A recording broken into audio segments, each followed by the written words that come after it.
এবং সবচেয়ে ভয়ঙ্কর ব্যাপার হচ্ছে আপনি যখন কারোর উপর জুলুম করেন, ওই মাজলুম আর আল্লাহর মাঝখানে কোনো ফারাক থাকে না। আল্লাহ ওই ফারাকের পর্দা উঠায় নেয়। খবরদার, মজলুমের কান্না কখনো বৃথা যায় না। জীবনের কোনো না কোনো সময়ে এর প্রায়শ্চিত্ত আপনাকে করতে হবে। জীবনের কোনো না কোনো সময়ে এর প্রায়শ্চিত্ত করে আপনাকে মরতে হবে।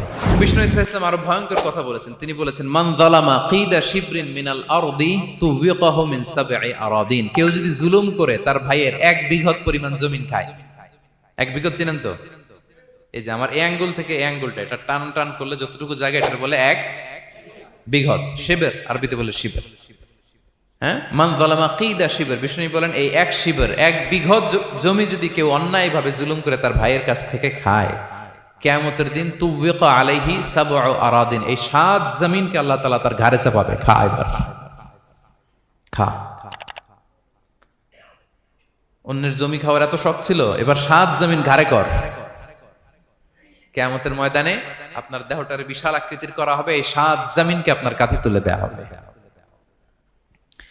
এজন্য আমরা অন্যের রাইটস, অধিকার যেন নষ্ট না করি, কারো উপর যেন জুলুম না করি, কোনোভাবেই না। আমরা নানাভাবে এই জুলুমটা করি। আমরা প্রায় দাদার সম্পত্তি থেকে ফুফুদেরকে বঞ্চিত করি, বাবার সম্পদ থেকে বোনদেরকে বঞ্চিত করি। হ্যাঁ, নিজের ভাই আরেক ভাইকে, আপন ভাই ভাইকে বঞ্চিত করে, জুলুম করে। এরকম দৃশ্যপট আমাদের সমাজে আছে না নাই বলেন তো? কিয়ামতের দিন আল্লাহর সুপ্রিম কোর্টের কাঠগড়ায় হিসেব দিতে হবে। আর এই জালিমদেরকে আল্লাহ তাআলা পছন্দ করেন না। এবং সবচেয়ে ভয়ঙ্কর ব্যাপার হচ্ছে আপনি যখন কারোর উপর জুলুম করেন, ওই মাজলুম আর আল্লাহর মাঝখানে কোনো ফারাক থাকে না। আল্লাহ ওই ফারাকের পর্দা উঠায় নেয়। বিষ্ণু বলেন, ইত্তাকি দাওয়াতাল মাজলুম, তোমরা মজলুমের বদদোয়াকে ভয় করো, খবরদার। কারণ ফাইন্না লাইসা বাইনাহা ওয়া বাইনাল্লাহি হিজাব, তার আর আল্লাহর মাঝে কোনো পর্দা থাকে না। দোয়া করলেই ওটা আরশে যেয়ে কবুল হয়ে যায়। আল্লাহ তাআলার চারিপাশে অনেক পর্দা আছে। কেউ কেউ বলে 70,000 নূরের পর্দা। 70,000টা সহিহ হাদিস দ্বারা সাব্যস্ত না, কিন্তু অসংখ্য অগণিত পর্দা, এবং পর্দাও এটা নূরের পর্দা। আচ্ছা বলেন তো, জানলা দিয়ে বাইরের আলো ঠেকাতে আমরা দেয়ালে জানালায় কি লাগাই? পর্দা লাগাই।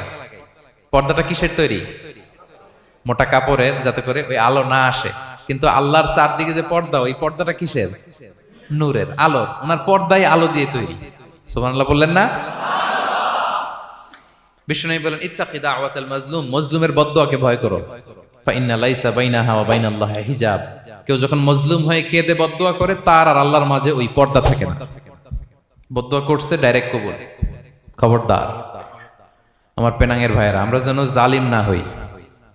In it's any form, operation in it's any form, যেই কোনো ভাবে, যেই কোনো ক্ষেত্রে, যেই কোনো ধরনের হইতে পারে জুলুম। কাউকে আপনি ছোট্ট কোনো কাজে ঠকালেন, বন্টন নীতিতে ঠকালেন, হ্যাঁ, জমি মেরে দিয়ে ঠকালেন, আমানত মেরে দিয়ে ঠকালেন, ইন ইটস এনি ফর্ম যদি জুলুম করে থাকেন, খবরদার, মজলুমের কান্না কখনো বৃথা যায় না।